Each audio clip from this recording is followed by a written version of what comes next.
So I'm going to talk to you quickly about the biobank that we are running here in Canberra.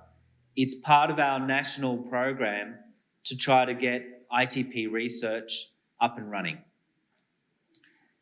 I'm going to tell you what it is. I'm going to tell you how it might be able to help. And I'm going to tell you about how, if some of you haven't helped so far, how you can get involved. This is my disclosures to tell you I'll take money from anyone.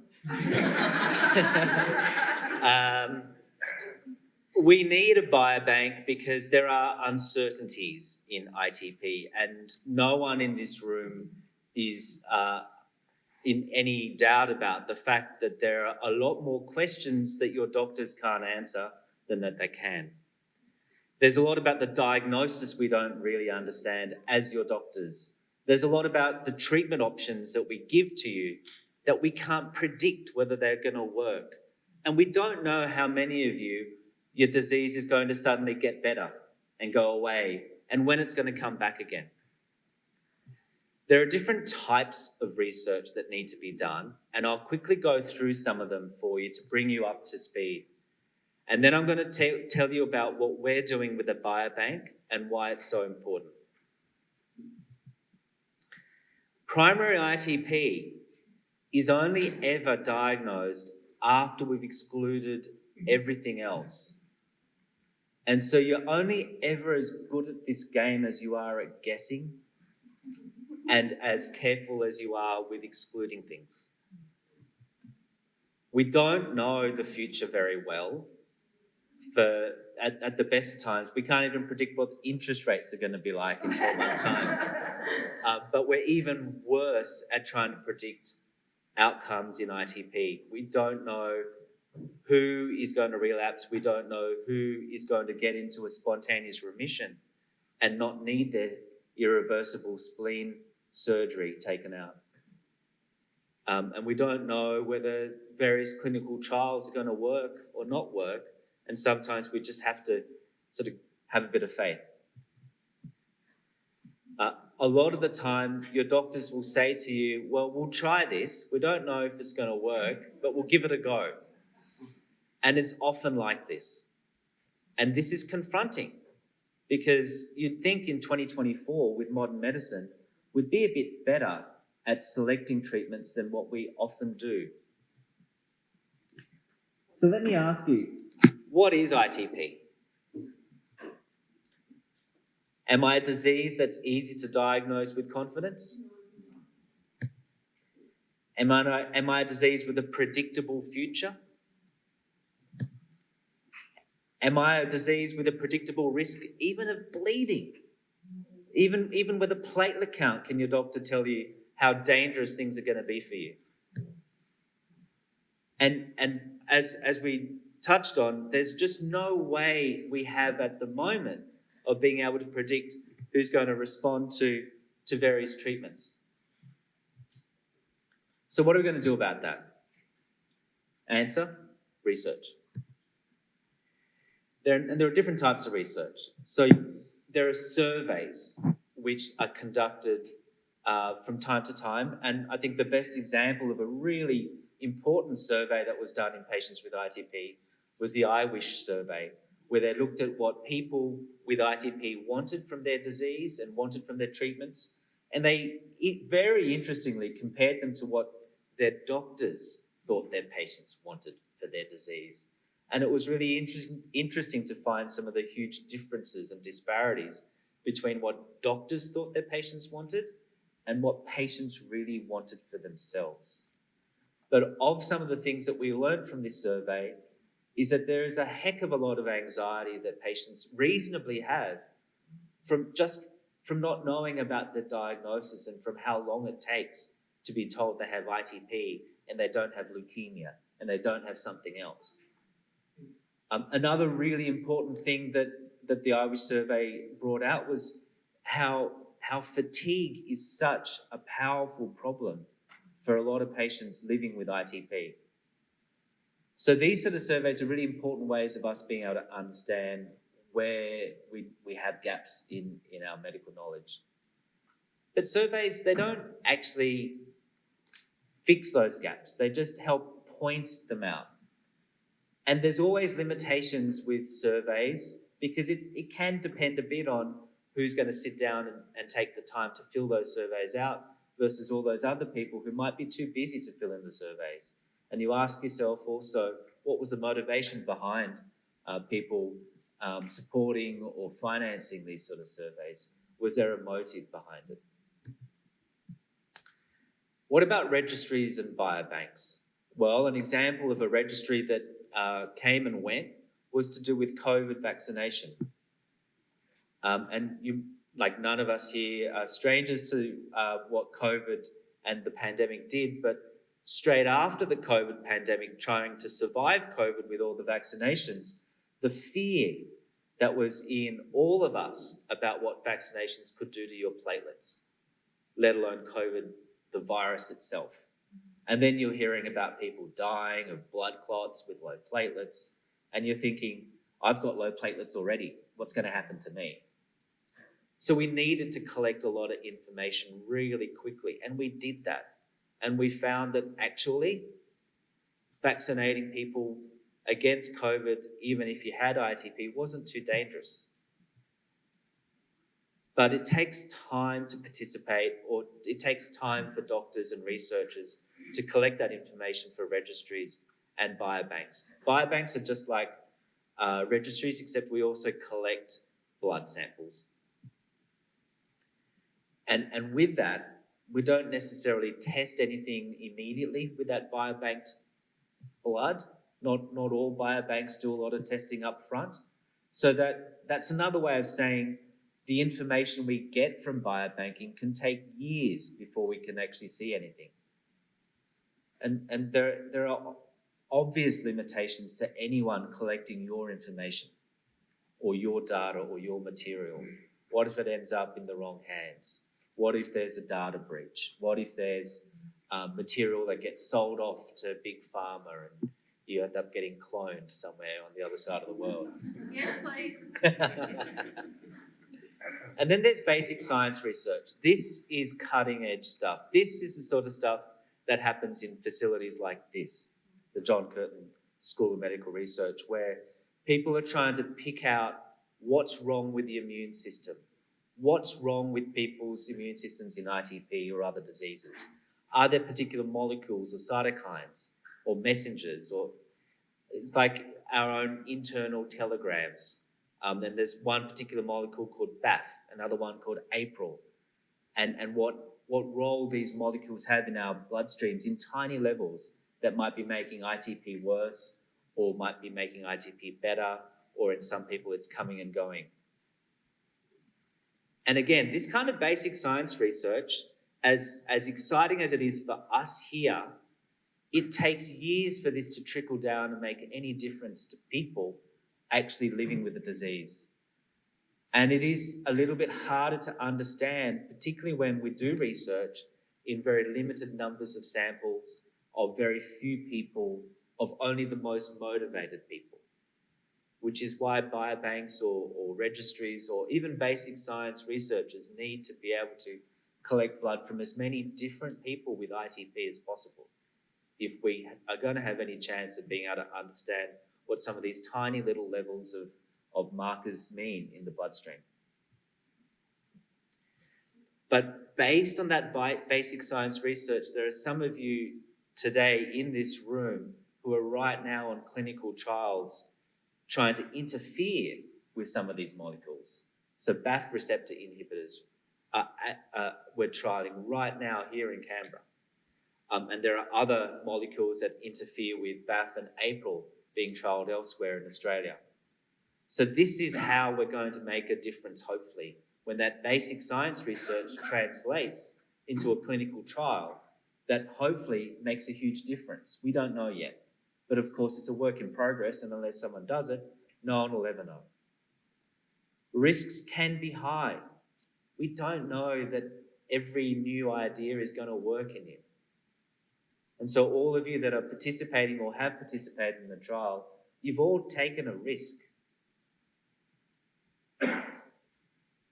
calculated risk. We usually test it out on lots and lots of people before they come to an audience or to patients with ITP, but still we don't know what the long-term outcomes are when these molecules have only, or these drugs have only been around for a few years. So there's always limitations to research. There's always even these clinical trials. And sometimes these trials, they are written in such a way that they don't let in people who need the most help. And that's a bit sad, because then we walk away with false expectations. But again, sometimes we have to make compromises with commercial realities so that we can have any trial rather than none. And then there are the bigger phase 3 clinical trials that involve being able to bring in lots of people through the door to try often very simple differences or simple treatments. Some of you might be aware that a few years ago, in fact, just before COVID, there was a big trial in the United Kingdom comparing people who just got diagnosed with ITP. Instead of having just the prednisone or just the steroid that many of you probably got, these people were randomized, I think 1-to-1, to get either just the steroid or the steroid plus mycophenolate. And some of you here are familiar with that drug, mycophenolate, because we've used it sort of later on down the track. This was the trial where they used it up front.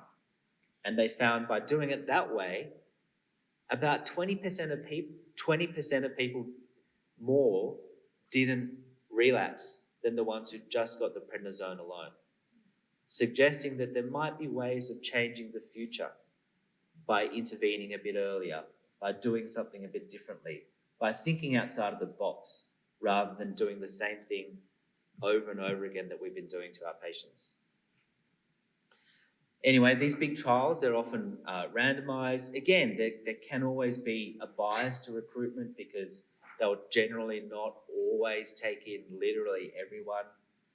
I really like when we bring to Canberra trials that have some form of crossover to an open label drug, so that even if you were forced to receive something that could be placebo, you end up having the opportunity to get the real drug.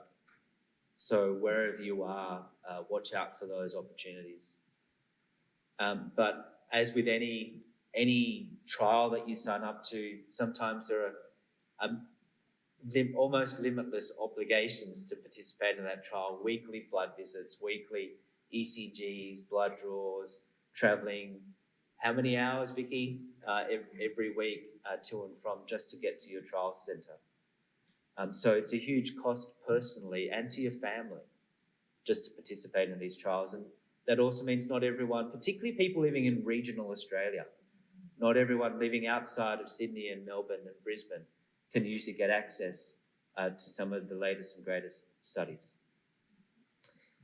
So how can you help? Participate in those surveys when they come around. And stay tuned to the ITP Australia website, because Danielle will keep you guys well informed. Sign up to registries if your local hospital has one, whether that be in Sydney or Melbourne or anywhere else. And where there is an opportunity to donate to a biobank, really consider it. Wink, wink, nudge, nudge. So quite literally today, I'll be sitting outside for most of the sessions and during the tea breaks and all of that, particularly to help guide you through the consenting process. And most importantly, for those of you that are unfamiliar to me, getting some of those personal details about your diagnosis and your treatment so that we can compare what treatments you've had with the results we're getting in the lab. The guys that are repeat offenders that I know really well, and you know who you are, we already have a lot of those details on file, but particularly the ones that I might not know too well, please, if you are interested in participating in the biobank, come and chat with me and we'll spend a bit of time and fill in the blanks. But most of you will have a consent form already. I think Trish has been really good at handing them out. Have a read through it if you have any doubts or any queries. Again, sit down and have a chat with me. I'm happy to go through with them. But about 2 tablespoons worth of blood. We have a bevy of scientists literally with esky in hand ready to take those samples straight into the labs to process with a view to being able to give you a souvenir for your participation in this conference today, which will be a bit of a readout of what your platelets are up to. There's a lot of uncertainty with the research that we're doing. Absolutely. We're not going to be able to promise to unlock the secret of your ITP today, but we need to build on little steps, and we need to build on these little blocks. We will be able to try to compare what your platelets are doing compared to the platelets of other people we've studied, and we have an idea that some people bleed a bit more and others don't, and so we've got a bit of a hunch we might be able to shed some light on. But I have to stress, anything we send back to you or hand you back, it's all just on the back of research that's still underway. So I cannot at all promise that any participation in research with the biobank is going to improve the choices and the choice making that your doctor's going to be able to do for you. So I don't want you to have any false impression of that. But if no one does this kind of work, we're never going to make this kind of progress in 10 years' time or in 20 years' time. With the consent form, you have the opportunity to also withdraw your consent. So the printout that you got given is the printout you keep. When you sit with me, and if you haven't already been part of the biobank, I'll get you to sign a consent form with me that I'll keep, along with some details. And the details are just really more or less along the lines of, do you have any other diseases along with your ITP? What other treatments have you had? Do you have any bleeding at the moment? Those sort of questions. But like I said, I'll guide you through that. You don't have to read through all that detail. But just in brief, once those scientists take your blood in those eskies into the laboratory, we'll be doing tests to see how well the blood clots, and we'll be doing tests to see what proteins are on the surface of the platelet. And sometimes that gives us some keyhole into how well those platelets are working. And that's how we might try to understand why some people don't bleed with platelet counts down to 7. And other people are bleeding with platelet counts of 40. I'm not sure if we'll be able to give you the detail up front today when you go home of how you necessarily compare with everyone else in terms of every little protein on your platelet.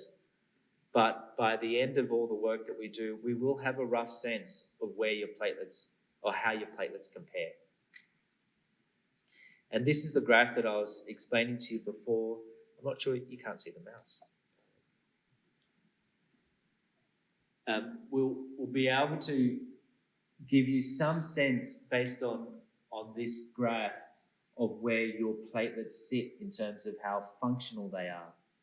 It might not necessarily mean that you're going to bleed just because you're below the line.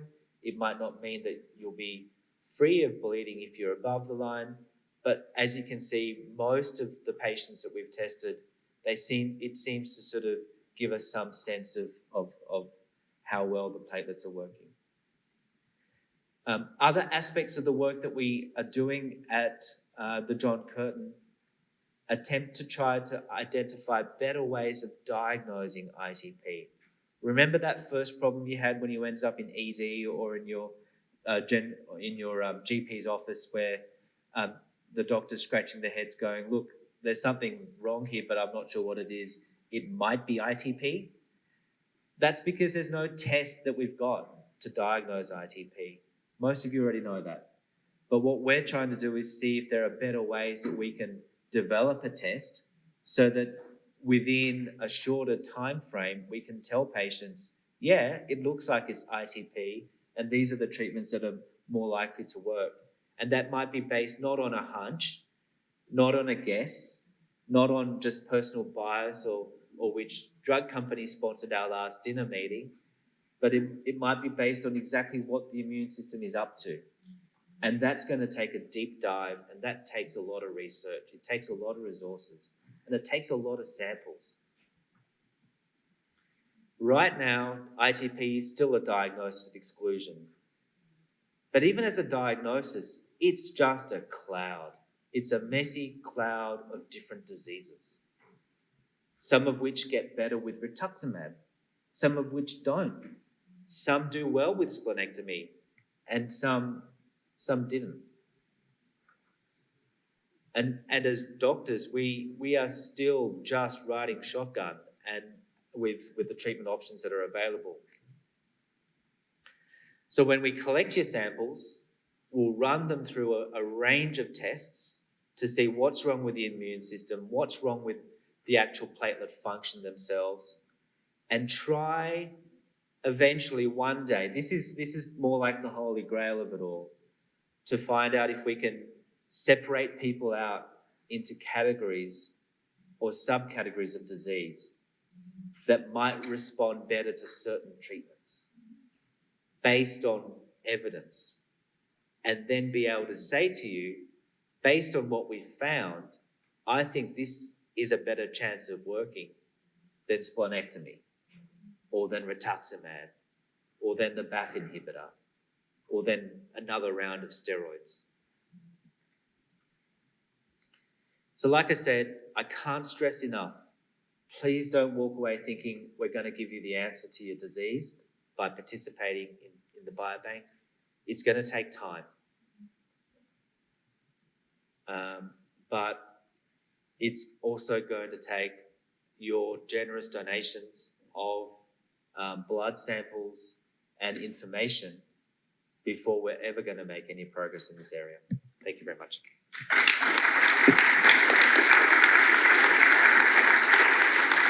Is there time for questions now?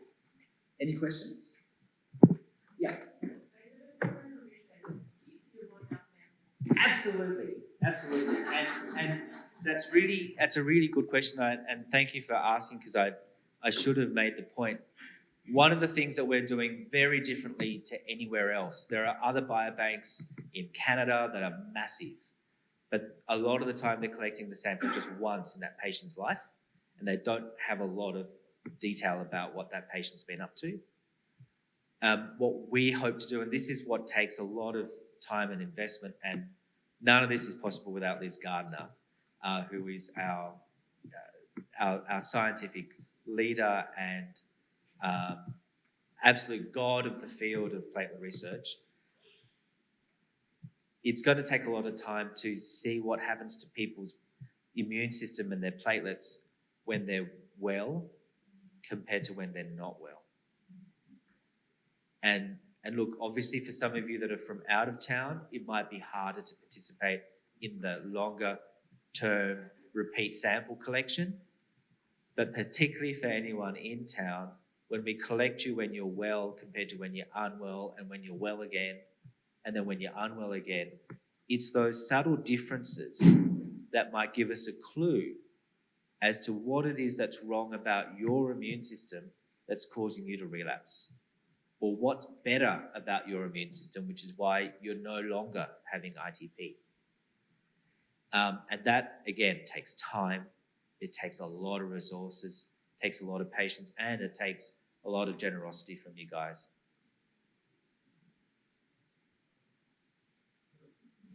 Any other questions? Just in terms of correction for treatment, various treatments, the samples are going to be distorted in the sense of what you're on and what you're not on. So you obviously have a mechanism for correcting for treatments, and does it affect the samples that you're on? Absolutely, and that's a really good question. And again, part of the complexity of trying to pick out the noise from the real causes or the real problems. But that's why, particularly for the patients that are new to me or that I don't know too well, I'll be spending a bit of extra time with you to tick the right boxes so that we understand what treatment you're on right now, what you've had recently, how much bleeding you have at the moment, so that we can then marry that up with your laboratory results. But you're right. In I think talks that perhaps my colleagues will give, but that I'm certainly giving later on, the journeys that you guys take to get here, individually, I can almost guarantee you they are all different. All of you. And I know that even amongst my patients, because I probably don't even taper steroids exactly the same for every one of you anyway. So just that alone is different for all of you. But definitely that is part of the challenge with deciphering ITP data. And that's actually maybe one of the benefits of clinical trials in ITP, in the sense that they do try to homogenize what we do. They give us strict rules about the dose you use and how you do this and how you do that. And from that, we can get some information about treatment outcomes. But definitely in terms of what's wrong with the immune system or what's wrong with the platelets, there are heaps of nuances. You might be on aspirin, or you might have had, an infection last week that changes things. Absolutely. How do you know you're in remission? I mean, is it because your count's 100 or your count's 80 or? Yeah. Look, there's two parts to that. I think how does your doctor know you're in remission versus how does the patient know he or she is in remission? I think as doctors, we philosophically say that, for starters, we don't really feel that anyone's ever cured of ITP, but we feel like we've won the battle when your platelet's high enough that you're not bleeding. But deep down, you as the patient, you probably don't feel better until you feel like you don't have a disease anymore. And that could mean waiting for the fatigue to lift. That could mean waiting for the anxiety of your platelet count to lift. Even if your platelet count was 80, you might still be anxious about what that platelet count is next week. Is that really a remission? I'm not sure. Because it's still affecting you to some extent. Probably the process that's causing the destruction of your ITP has turned off when your platelet count is back to what it was before. But that is like a holy grail, which only happens to very few people.